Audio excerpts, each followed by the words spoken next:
My division is responsible for regulating all nuclear power stations, those power stations that are currently operational, power stations that are being defuelled, and power stations that have been defuelled. Through my work with British Nuclear Fuels, I actually met quite a few nuclear installations inspectors during the meetings and discussions we had. And it seemed to me that it was an exciting job where there was lots of opportunity to increase your understanding of what went on in the nuclear sector and get involved in all sorts of different things. And I just thought, with some of the conversations we'd had, yes, I can do that. It seemed to me to be a good opportunity of giving me a bit of what I wanted, which is, broadening my outlook in general. Working in the Nuclear Directorate is great because it gives you the opportunity to be involved in a wide range of projects, but also we've got administrators, scientists, engineers who create a great deal of opportunity in terms of challenging, understanding what they're doing and trying to make sure there is alignment within the organisation. And as well, apart from that, we have to align ourselves when we go out to see the operator to make sure that we have got compelling arguments, or if we want to influence them, there is the appropriate examples there to actually influence people. So yeah, it's really good. It feels good, and it keeps you on your toes, which I like. The qualities that make a good nuclear inspector.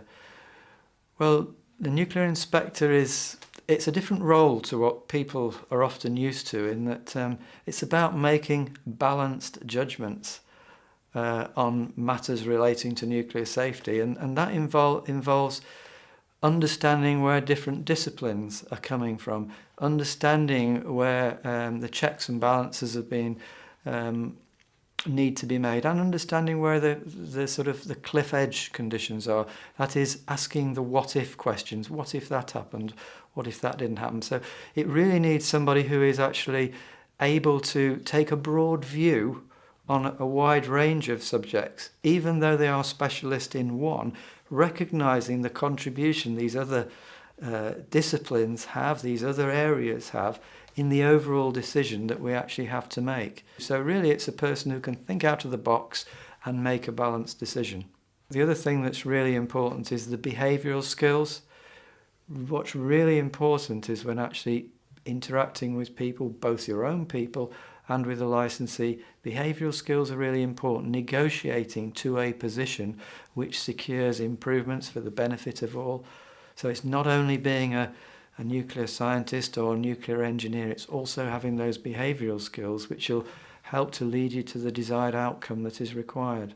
The thing I love about the job is that there's lots and lots of different challenges, but there are people in the organisation who can help you solve the issues. There's people outside that can actually help solve the issues as well, and there is a great feeling at the moment that people recognise that this industry does have a future. There is decommissioning.